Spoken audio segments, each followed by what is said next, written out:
And yeah, so that's now on.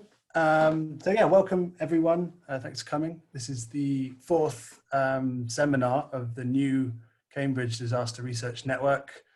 And if you haven't attended one before, it was recently established to connect disaster and hazard researchers from different disciplines and different backgrounds and different departments across the University of Cambridge, but also to take it wider and broader to break out to people outside of Cambridge and outside of academia.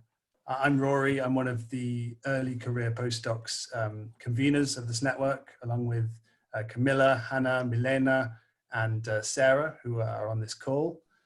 And we hope this will be an informal and maybe even a fun way to connect with each other and to share our research, which is all the more important this year. This session is on the topic of culture and disasters.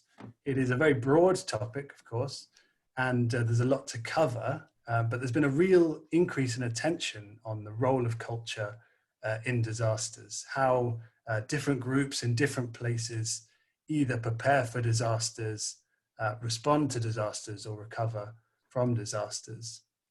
But despite this, I think it's still fair to say that policy mostly overlooks or misunderstands culture. So this afternoon, we're going to present a number of case studies into the role of culture in disasters and consider some of the wider implications for research and for policy. So we have three speakers today. We're incredibly fortunate to have the Reverend Dr. Roger Abbott, who is a senior research associate at the Faraday Institute for Science and Religion at Cambridge. And our second speaker is Dr. Julie Morin, who is a postdoctoral research associate in geography in Cambridge. And I am the third speaker. I'm also a postdoctoral research associate at geography. And in terms of structure, we're going to do something slightly different to the other sessions today.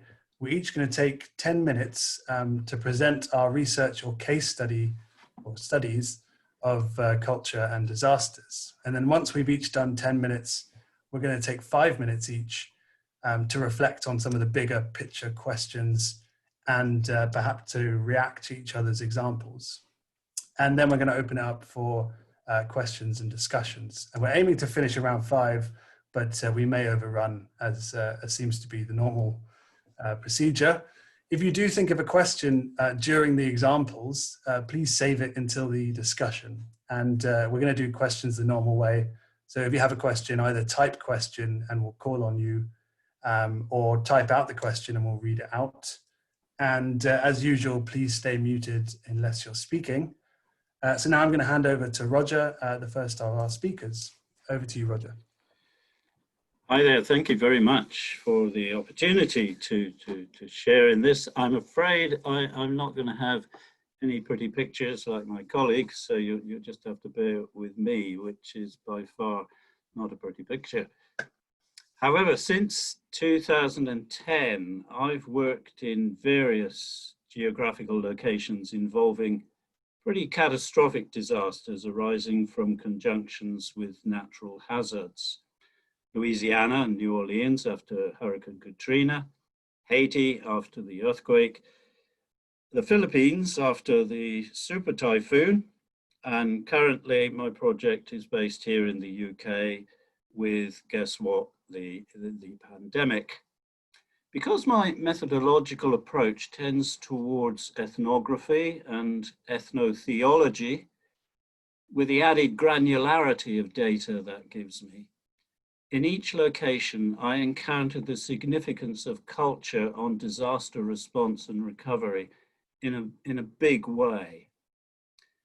A particular feature of my research has been exploring the significance of faith beliefs on the way survivors respond to and recover from major traumatic events.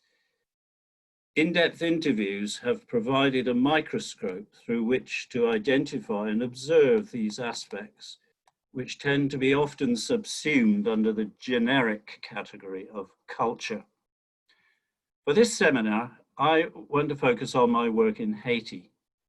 I must say the most complex and challenging of all the locations and cultures I have worked in as a researcher. In Haiti, there is merely a veneer of secularism. And that veneer is mainly for political and trade reasons, actually. But in reality, religion is inseparable from culture in Haiti. Of the 160 or so survivors I interviewed during 2012 to 2014, only 2 reflected negatively on religion. And even one of those told me he prayed really hard when the earthquake struck as he fled through the window of his newly constructed hotel, which was fast collapsing behind him. It so happened that the remainder strongly self-identified as Christians, and for whom faith played a big part in their psycho-spiritual recovery and gave them hope amid the rubble and chaos of what was happening around them, both physically and psychologically and spiritually.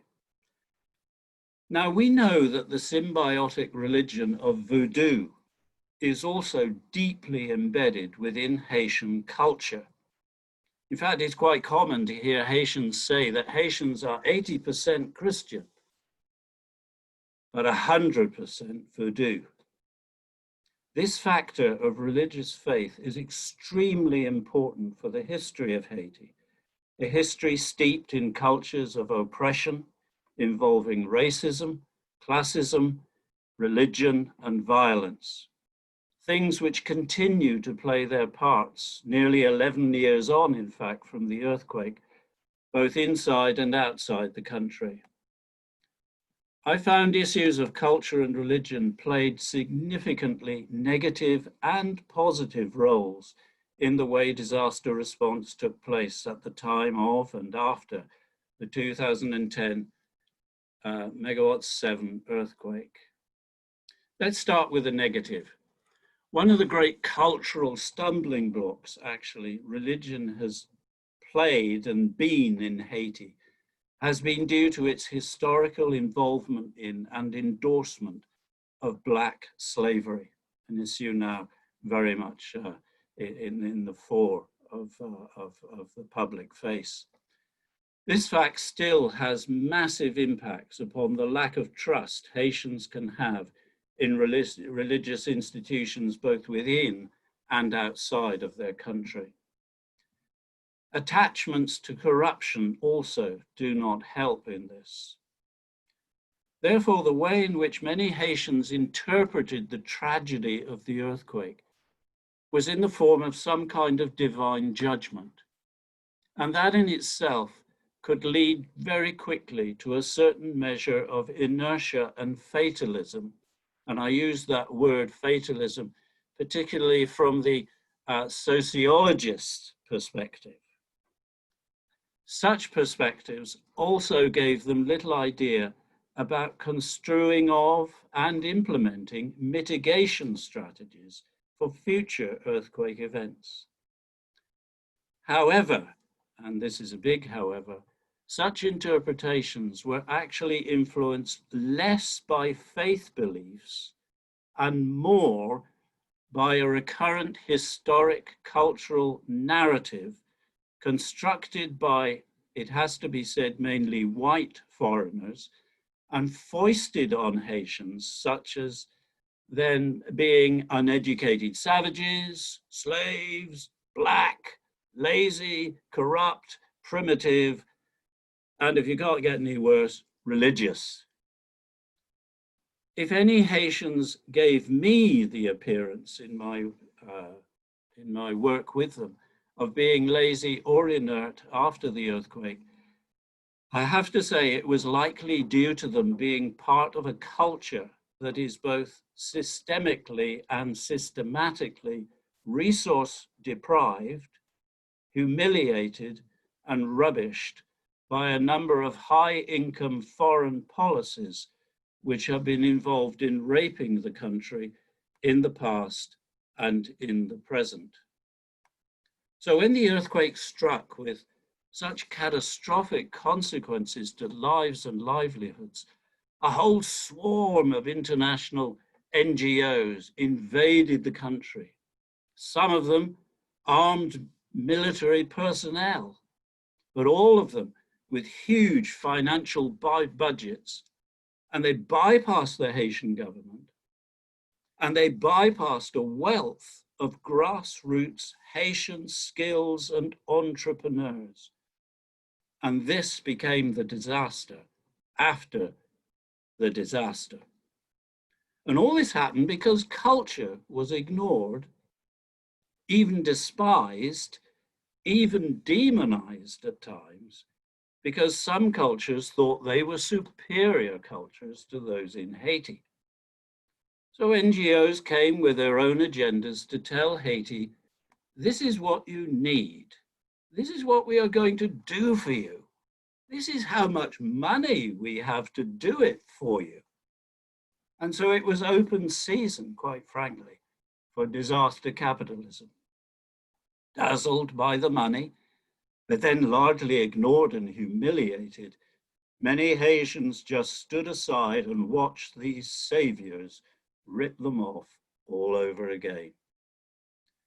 These awful negative and destructive features involving ignoring of cultures in a catastrophic disaster response played huge roles in Haiti being a country of ruins and near to financial bankruptcy, years after the event.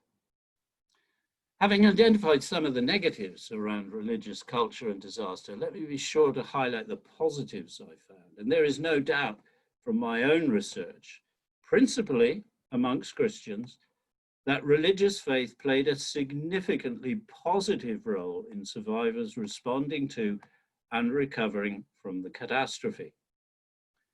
These narratives relate directly to the influences of having a personal relationship with God. I'm just describing the things they were saying to me, where God is regarded as sovereign love, a God incarnate who is no stranger to suffering, oppression, and abuse on the one hand, and yet also a creator God who has sovereign control of natural processes on the other, including earth movements. But also a God who holds human beings created in his image responsible for the care of creation and for each other. Now, these beliefs were central to Haitians' sense of hope in an otherwise utterly hopeless situation.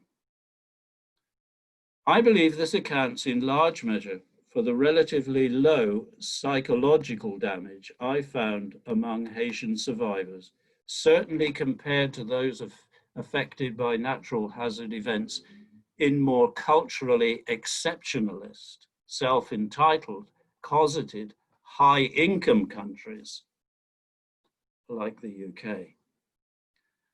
After the Haiti earthquake, there has been no tsunami of mental health problems. I'm not suggesting the word any, but there has been no tsunami. In fact, even during the pandemic so far, there's been no tsunami of infections even, or deaths, 230 deaths, despite the lack of healthcare resources, another significant cultural mystery that no one really has been able to provide a substantial answer for as yet. So why did religion seem to fail when it came to disaster mitigation? Well, religion did not render Haitians hapless, self-pitiful people. Their problem wasn't religion. It was their lack of access to education, and in particular, to geoscientific education. And it wasn't religion that prohibited that access. It was politics. Yet whenever I was invited to explain the basic geoscience to communities of faith in Haiti, in the most basic rural communities, for instance, there was always rapt attention and enthusiasm. And so I've continued to press for and to discuss, for instance, with a secularist French geologist and a Haitian social scientist, the importance of science-faith collaboration in Haiti for saving lives and livelihoods. And this conviction is the driving force for all my disaster research work, saving lives and livelihoods. For too long now, high income-based secularism has considered faith to be a hangover from pre-modernism, and therefore, quite frankly, an embarrassment for serious consideration in disaster management or disaster response. The fact is as well, it remains 80% of the world's population self-identifies as religious. So are we to assume that 80% of the world's population are repressed idiots? If religious beliefs are still to remain subsumed under the category of culture, then taking them seriously is paramount for disaster studies and management if lives and livelihoods are to be saved, and if the impacts of natural hazards are to be mitigated. Thank you for listening. Thank you, Roger. That was really fantastic. If anyone came in late, we're saving questions until the discussion at the end. So now I'm going to hand it over to Julie, our second speaker.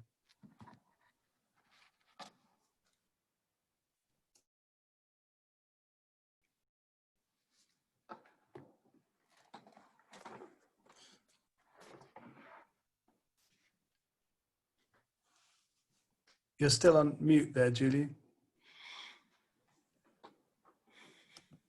Okay, is it better now? Much better. Yes. And like Roger, I have some slides because I'm quite unable to talk without them as a support. So let's go to La Réunion Island. And so I recommend you to go there in person when the pandemic will be behind us, because it's an absolutely stunning place. So I've made my PhD in this French overseas territory, which is located in the Western Indian Ocean. And during this PhD, I've made a feedback analysis on social and institutional responses to volcanic eruptions on the active volcano of La Réunion, Piton De La Fornes.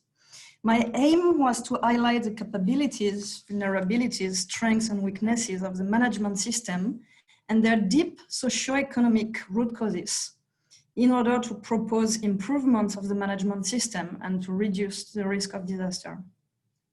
The methodologies I've developed are mainly passive and participative observations, interviews with residents and stakeholders during and after the crisis, and risk perception questionnaires. So Piton De La Fornes is located in the southeastern part of La Réunion Island. It's this gray part on the map. Most of the eruption occur in... Yes? Did you mean to share your screen? Because we can't see your slides at the moment. Yeah, I meant it. Okay. Sorry. Is it working now? Yes, perfect. So that was the stunning island you should go to see if you have the occasion. So this gray part on the southeast is Piton De La Fornes. And most of the eruptions occurred in this caldera, which is an uninhabited structure, and which is called enclos on Piton De La Fornes. Most of the eruptions have occurred here as lava flows inside the walls of this caldera. And some of them on the rift zones, which are these structurally weak zones on the volcano that allow the magma finding an easy way to the surface. And it's outside the enclosure, threatening some inhabited areas here. So you have effusive eruptions on average every 9 months. All of them are forecasted by the local volcano observatory. So now it's what is described in the official emergency plan, and this figure shows how eruptions that happen outside the enclave and might threaten lives are supposed to be managed. So don't worry, we're not gonna go into details in this figure. It's just to summarize it. On the right side in this box, so you have the legend with a different type of, I'm gonna just remove my own video, which is just, yeah. So you have all the categories of actors involved in the crisis management system: volcanologists, police officers, residents, media, etc. These different actors are located in different places on the island, either in the headquarters in the capital city in yellow, or in the sub-regional or local headquarters, and directly in the villages exposed to the volcanic threat. And finally, here, you have the different type of interactions that are supposed to sustain the decision to evacuate or not. This upper line on the left shows the theoretical process for an evacuation decision. And the volcanologists basically have to observe some seismic signal on the volcano, warn the regional authorities who are launching the evacuation through the sub-regional and local headquarters. Now, how does it work in reality? So let's move to 2007 and talk about an eruption I've been involved in, I experienced myself. On April 2nd, an eruptive event opened here, so in the enclave, with a lava flow that cut the unique national road and reached the sea in a few hours, near the village of Le Tremblay in here. Based on historical data, the volcanologists immediately feared a propagation of the volcanic activity outside of the enclave above Le Tremblay. Indeed, from a volcanological point of view, they considered that the eruption was included in a wider eruptive pattern that had begun in February, here on the top of the volcano in the main crater, then in March on the flank of the main crater, and finally in April near the enclave border. This three steps magmatic migration from the upper central part to the lower lateral parts of the volcano is typical of the 20th century eruptions that did occur outside of the enclave in inhabited areas and triggered the evacuations and the destruction of Centros and Tremblay villages in 1977 and 1986. So the volcanologist asked immediately to the authorities to evacuate the tourists and forbidding the access to the area to allow a potential emergency evacuation of the residents in this village. And indeed, as soon as the eruption began, the mass media encouraged to come enjoy the show as the lava flows were easily visible and accessible by car on the main road. And many people converged to the village, to Le Tremblay, to observe the lava cutting the road, overflowing the road. At that point, it meant that they could evacuate only southward, towards the area where the activity was suspected to propagate by the scientists. The authorities yet allowed public access to the eruptive side, and in the evening, while the volcanological observatory was urging an evacuation of non-residents, 30,000 people crowded the area to enjoy the volcanic show. The attendance peak reached 5,000 people here in this small location in Le Tremblay at the same time, and it would have been absolutely impossible to evacuate everybody if needed. And the access to Le Tremblay was finally forbidden only 2 days later on April 4th. The public disagreed with the restriction to access the lava flows and claimed free access to the eruptions on their volcano. And so during 2 days, you have had the perfect settings for a disaster to occur. Then on April 6th, so 2 days later again, a red light here was visible from Le Tremblay over the caldera rim. Some inhabitants and the police officers in Le Tremblay interpreted this as a lava flow outbreaking outside the enclave, and that could be a threat to the village. We were other people on site, including university members, journalists, and other inhabitants who believed that this red light was only the top of massive lava fountains near the enclosure border and still inside the enclosure. The Volcanology Observatory did not observe any signal indicating a lava flow outside of the enclosure. However, an emergency, forced and kind of violent evacuation of the village was launched by the police officers in Le Tremblay without any approval from the regional headquarters and ignoring the scientists' observation.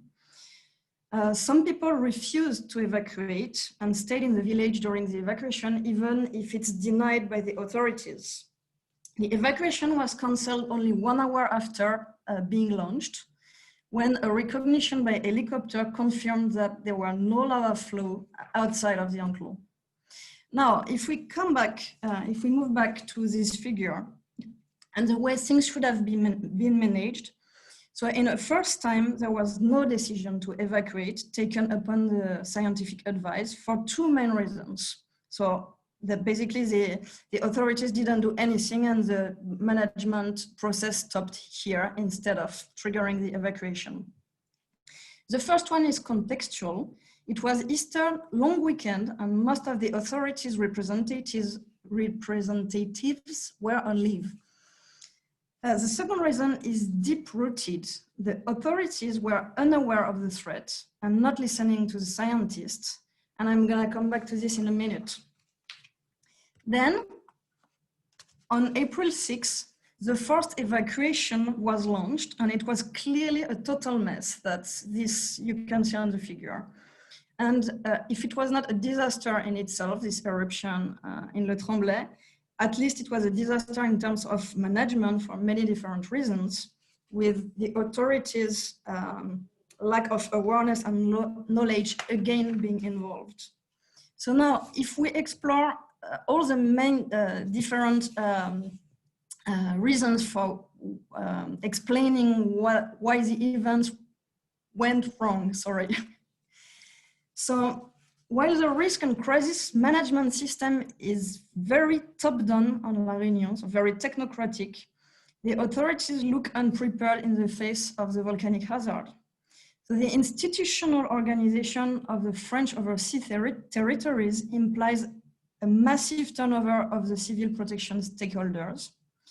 They are sent from mainland France for only a few months or years, so they barely know or don't know anything about the volcanic hazards when they finally leave the island. In addition, the 2007 lava flows were unusually massive, even if they stayed in the enclosure, and the atmosphere in Le Tremblay was frightening, with unbraceable hot air, orange sky, and seismic vibrations all around. So when the evacuation was triggered, it was basically because the police forces freaked out and were prone to misinterpret the hazard because it was quite frightening there. One of the other root causes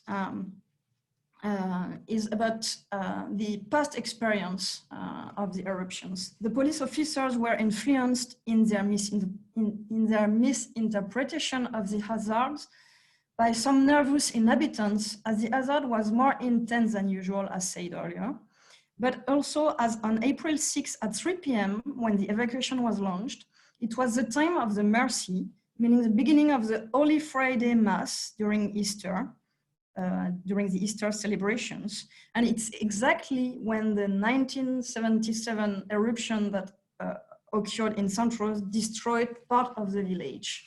So you had this experience playing a massive role in the fear of the populations.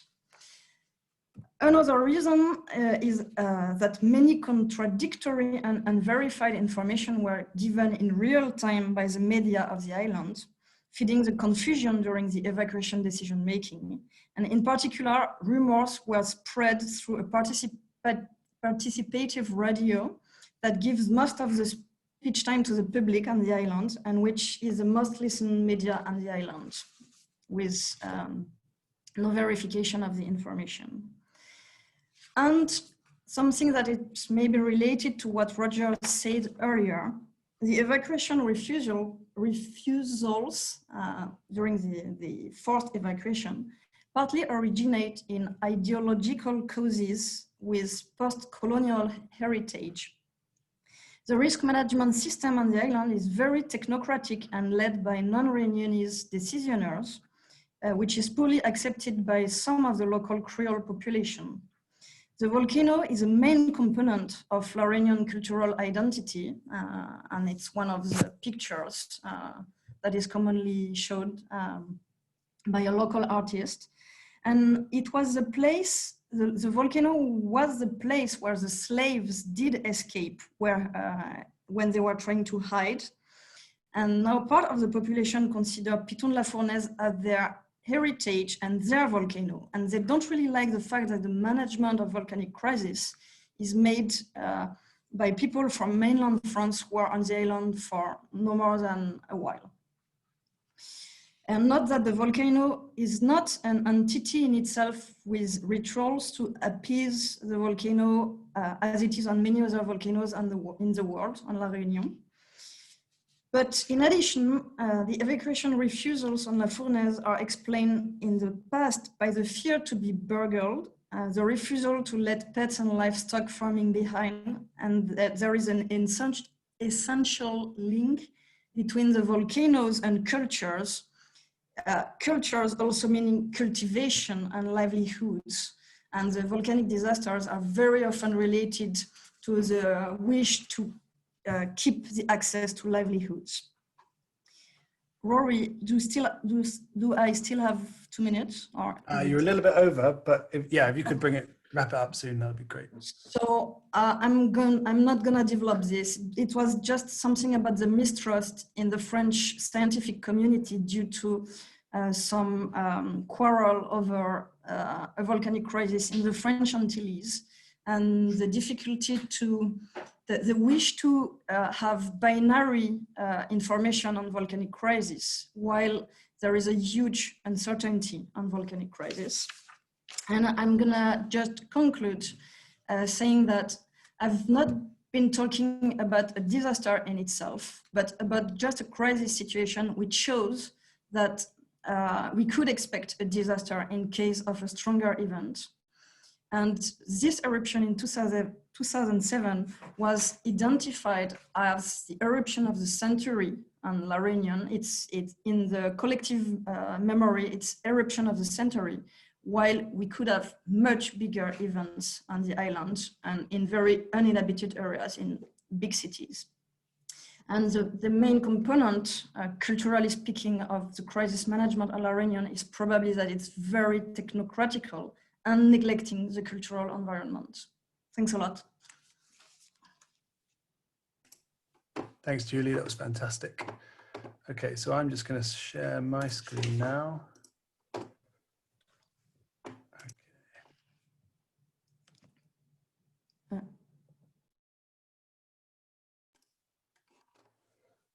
Does that work? Can you see my slides? Yes. Perfect. Okay, great. So thanks, Julie. My case study comes from Mauritius, also in the Indian Ocean. And it's from a paper I'm working on now with a colleague, Robert Rufail, a US academic, who by complete coincidence was in Mauritius working on his PhD on tropical cyclones across history at the same time that I was in Mauritius working on my PhD of tropical cyclones across history. So we're working on this paper. One of the potential titles is Were Wolves There? Cultural Responses to Tropical Cyclones Across History in Mauritius. And this is a bit of a dad joke because the title of the paper is about, the paper itself is about werewolves in Mauritius, which I'm going to explain. So this is what Mauritius looks like normally on a good day. It has a complex history, but the only thing I need to mention for the sake of this talk is that it had no indigenous population. It was unsettled before the Dutch arrived in the 1600s, and it finally gained independence from the British in 1968.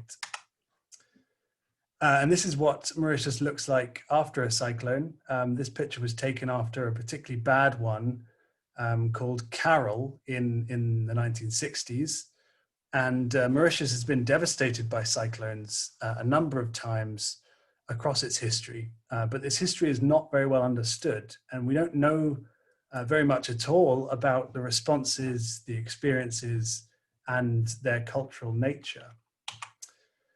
It's not just old cyclones in the distant past that we don't understand. It's also more modern ones in the modern history. And these are relatively unknown too. And one example is Tropical Cyclone Olonda, which struck around midnight on the 10th of February, 1994. And it brought wind speeds as high as 216 kilometers an hour, gusting, potentially higher in some places. But it also brought a lot of rainfall in a very short amount of time, something like 380 millimeters in 24 hours. And the damages were considerable. So 2 people were killed, unfortunately. About 1,300 houses were destroyed. About 30% of the sugar crops were lost, and about 2.5 billion rupees in economic losses. And crucially, the power networks were knocked out in some places for over a month. And in the darkness of the blackout, in the nights after the cyclone, something strange started happening. So people started claiming that a shape-shifting werewolf, or loup-garou, was sneaking into people's houses and terrorizing people, particularly women, before disappearing into the night. And when in its human form, the werewolf is described as a naked man, and in many cases he's oily and therefore hard to catch. And this started in the center of the island in a village, and it quickly spread, and before long there was a mass hysteria in many places across the island. And this top quote is from my interviews, and the lower quote is from one of the very few published mentions of this. And it's true that communities reacted by forming vigilante groups and patrolling and enforcing a curfew. And the Creole name for this event, this phenomenon, is Tuni Minuit, meaning naked at midnight. And this went on for quite some time. So the cyclone was on the 10th, and by the 22nd of February, the president had to intervene, and he chaired a meeting of religious leaders, of cultural leaders, and the police to do, and I quote, everything possible to restore calm where there is tension, following reports that a werewolf terrorizes the capital's inhabitants at night. And the electricity board also had to really step up their efforts to restore power. And once power was restored, the hysteria quickly subsided. But in many of the newspaper articles, both during and after the phenomenon, there was a clear tone of disbelief and dismissal, that this was an embarrassing thing that could happen in such a developed country. And some of these are quotes and cartoon of the werewolf from newspapers. And I did a lot of interviews in Mauritius. And while people mentioned this, many dismissed it or were disparaging about it, like the quote at the bottom here. Only one person admitted that they believed it at the time. And today it's almost universally dismissed as an embarrassing one-off freak event. And this is one of the reasons why this has never been investigated before. And it's actually, in fact, in danger of being forgotten and repressed. So in our paper, we are investigating this experience, but we're also rejecting the idea that this was a one-off freak event. And we're using archive records to look back into the past. And we found many elements of the werewolf story that already existed in Mauritian history and cultural history. And this story has clear roots. So, for example, in this book about folklore in Mauritius, published in 1888, the wolf features throughout as a murderer, sexual predator, and a trickster. And it's not just folklore. Many aspects of responses to cyclones across history are cultural. Some are subtle, some are more obvious. So there's a particularly good story from 1892 about a woman in black, unknown to everyone, coming to a nun on the island to tell her that a disaster will arrive, and making this prediction, top right here. And then 4 months later, the deadliest cyclone in Mauritian history happened. And I'm not suggesting that the prediction was real in a scientific sense, but this is just an example of the cultural ways that people experience and remember cyclones and disasters. And culture also determines how cyclones are responded to, as well as how they're experienced. And 40% of the people I spoke to, interviewed in Mauritius, mentioned or described some form of cultural local knowledge for predicting cyclones. And this takes a wide range of forms. For example, the top quote, some people used the behavior of plants and animals as a precursor to the cyclone. Many people spoke of red sky at sunset being a warning sign, and several people said that they trusted these warning signs over the warnings from the official meteorologists. And those cultural responses are also not new, and we can find very similar quotes in the archive about how to use the environment to predict cyclones. So these images are from the archive from 1888. So for well over 130 years, people have been saying the same things and passing down the cultural knowledge, and they're still saying them today, which really challenges some of the assumptions we have about local knowledge in places that are not indigenous. Two final points, just that the longevity of those superstitions and those beliefs and those warning signs far exceeds the longevity of memory of actual cyclones. So this is from my interview data showing that the oldest cyclone remembered is 1892, and almost no one remembers that. But cultural responses go way back into the 1800s. Secondly, memory is not proportionate to severity according to instrumental metrics. What I mean is that people don't remember cyclones just due to their meteorological characteristics. So for example, Dina on the right there in 2002 had higher recorded wind speeds than Holanda, but Holanda is more widely remembered and spoken about, partly due to the mass hysteria. So cultural responses and knowledge influence how cyclones are remembered, and the cultural construction of these things doesn't just end when the disaster does. Okay, so I'm going to leave the big picture stuff for our discussions, but my specific conclusions from the case study are that we shouldn't assume that modern responses in comparatively developed contexts are not cultural. We have a tendency to look at the distant history of disasters for cultural response. And in some places like Mauritius, cultural responses are being overlooked or even repressed by concepts of development and modernity. And we also tend to focus on indigenous groups and indigenous culture, but this case study shows that even comparatively recently settled islands and places have in-depth cultural and local knowledge of their environment. And finally, if we want to understand how culture will influence the response, the experience, the recovery, or the memory of disasters, we can and we must look to history. Okay, so I'm going to stop this. Here we go. Okay. So now we're moving on to the discussion part of the session. So the plan is to do 5 minutes each in the same order. So Roger, Julian, then me, reflecting on some of the bigger questions. So what does culture mean? What is its influence? How can we understand and use this? And if appropriate, to react to each other's talks. And then after that, we're going to open to general discussion. So over to you, Roger, again.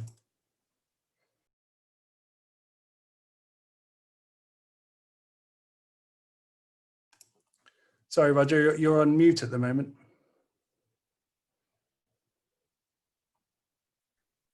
There we go. Sorry. Thank you very much, both to Julie and to Rory. A lot of convergence, particularly what struck me both from Julie's presentation and from yours, Rory. Well, from Julie's, what impacted me was the influence of colonialism still. And how detrimental that can be, whatever the advantages are in terms of the advancement of machinery and technology. if we're not careful, the whole process can become so technocratized, if there is such a word, that leaves the indigenous people or the native people feeling completely out of their depth and essentially humiliated, when in actual fact they have so much that they could actually be contributed from their own local knowledge and traditions and culture. So I think, you know, we really do have to give thought to, there needs to be less hubris. There needs to be more humility within the international community and the way that we integrate localized indigenous knowledge and skills with the advantages that certainly maybe from a scientific point of view, the more high developed countries are able to contribute. What was interesting about yourselves, Rory, I almost felt I'm back in Haiti with the Loup-garou, because this was so, you know, I heard this coming up several times in interviews. And what interested me there was, even within the Christians, they didn't believe in the Loup-garou as an actuality, but they did believe in its power. And so there was this interesting dynamic going on between adhering to if you like, a westernized Christianity, but still living within the fear that voodoo and the Loup-garou introduced into that. The Loup-garou, as I understand it, not native to Haiti, probably not native to Mauritius, but in actual fact was substantially a French colonial influence. And how much that was left by or used by the colonial powers to keep people in fear. And so there you have another sort of dynamic being introduced, how through historically colonial powers have actually used fear and sort of focused on those dynamics within indigenous populations.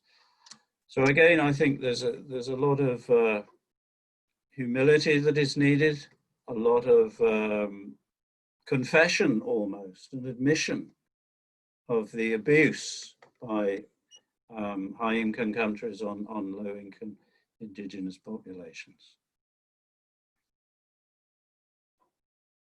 Perfect.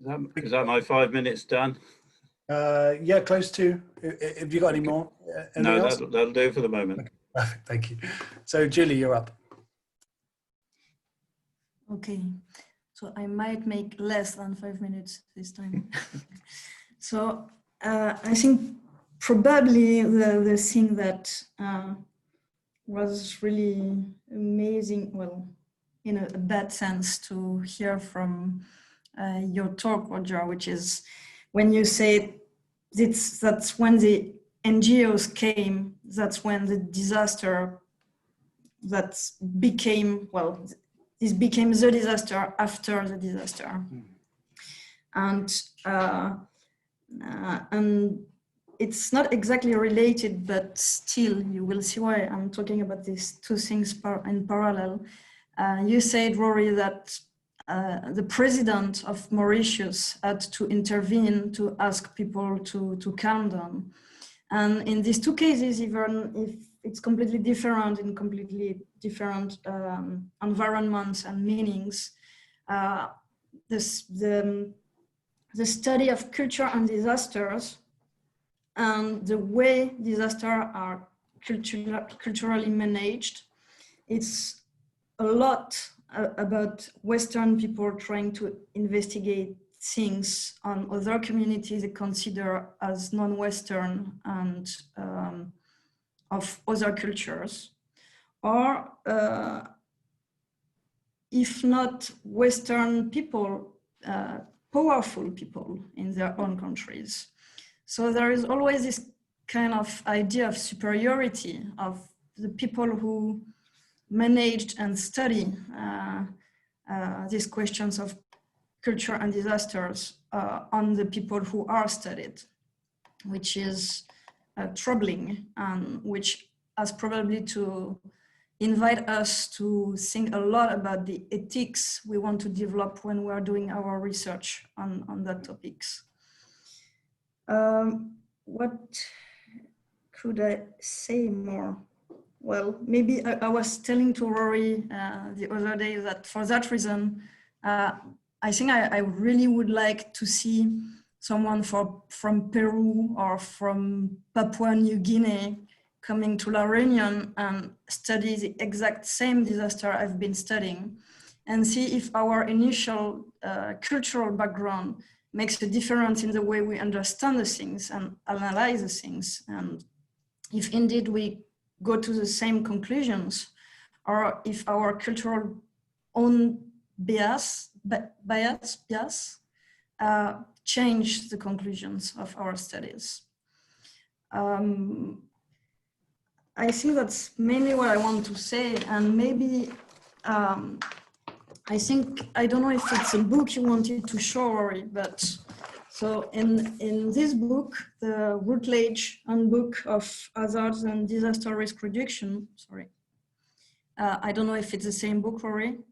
You have no, it's not the same. So you have a very interesting chapter by Kenneth Hewitt, and it relates to many of the things we have been relating today, including faith, religion, post-colonial heritage, etc., etc. And I really recommend this chapter, which is, well, at least for me, easy to read, as well written, and very interesting.